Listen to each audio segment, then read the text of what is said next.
Man is a social animal, though accurate information about the exact origin of society is not known. Still, it is an accepted fact that man has been living in society since time immemorial. Long ago, Aristotle expressed that man is essentially a social animal by nature. He cannot live without society. Man has to live in society for his existence and welfare. In almost all aspects of his life, he feels the need of society. Biologically and psychologically, he compelled to live in society. Man can never develop his personality, language, culture, and inner deep by living outside the society. The essence of the fact is that man has always belonged to a society of some sort, without which man cannot exist at all. Society fulfills all his needs and provides security. Every human took birth, grows, live, and die in society. Without society, human's life is just like fish out of water. Hence, there exists a great deal of close relationships between man and society.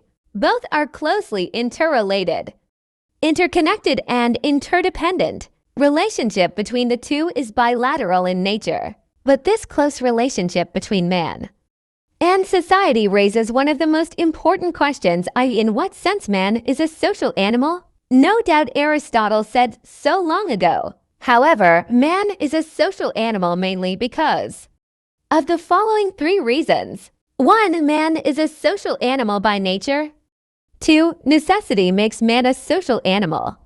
3. Man lives in society for his mental and intellectual development. Man is a social animal by nature. Man is a social animal because his nature makes him so. Sociality or sociability is his natural instinct. He can't but live in society. All his human qualities, such as to think, to inquire, to learn language, to play and work, only developed in human society. All this developed through interaction with others. One can't be a normal being in isolation. His nature compels him to live with his fellow beings. He can't afford to live alone. Famous sociologist Mickiver has cited 3 cases in which infants were isolated from all social relationships to make experiments about man's social nature. The first case was of Caspar Hauser, who from his childhood until his 17th year was brought up in woods of Nuremberg. In his case, it was found that at the age of 17 he could hardly walk,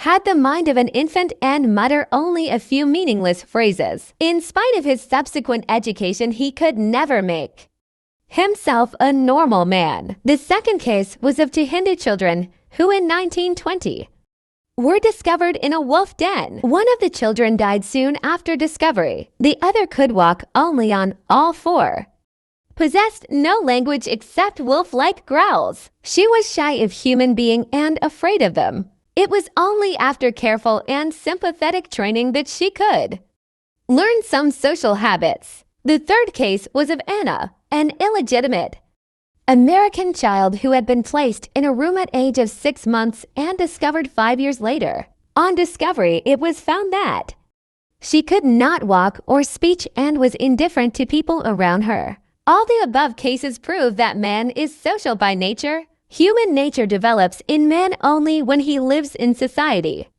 Only when he shares with his fellow begins common life. Society is something which fulfills a vital need in man's constitution. It is not something accidentally added to or superimposed on human nature. He knows himself and his fellow beings within the framework of society. Indeed, man is social by nature. The social nature is not superimposed on him or added to him, rather it is inborn.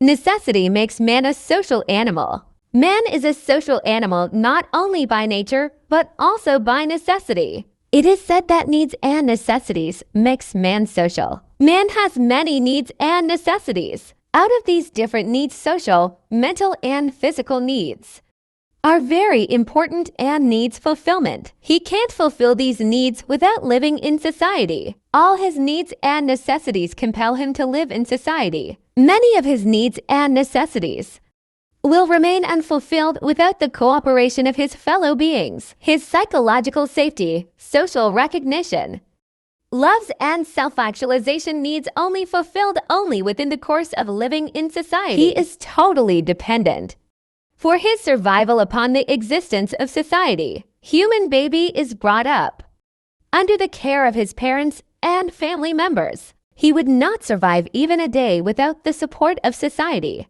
All his basic needs like food, clothing, shelter, health, and education are fulfilled only within the framework of society. He also needs society for his social and mental developments. His need for self-preservation compels him to live in society. Individual also satisfy his sex needs in a socially accepted way in a society to fulfill his security concern.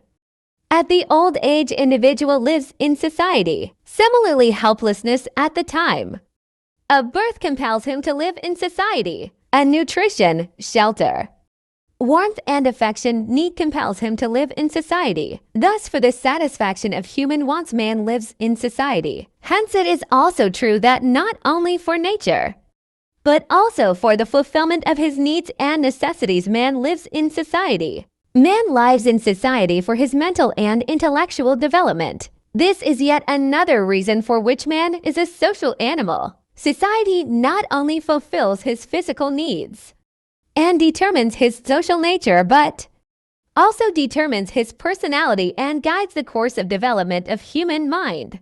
Development of human mind and self is possible only living in society. Society molds our attitudes, beliefs, morals, ideals, and thereby molds individual personality. With the course of living and with the process of socialization, man's personality develops and he became a fully fledged individual. Man acquires a self or personality only living in a society. From birth to death, individual acquires different social qualities by social interaction with his fellow beings, which molds his personality. Individual mind without society remains undeveloped at infant stage. The cultural heritage determines man's personality by molding his attitudes, beliefs, morals, and ideals. With the help of social heritage, man's inborn potentialities are unfolded. Thus, from the above discussion, we conclude that man is a social animal. His nature and necessities makes him a social being. He also depends on society to be a human being. He acquires personality within society. There exists a very close relationship between individual and society, like that of cells and body. Thanks for watching. Subscribe for more.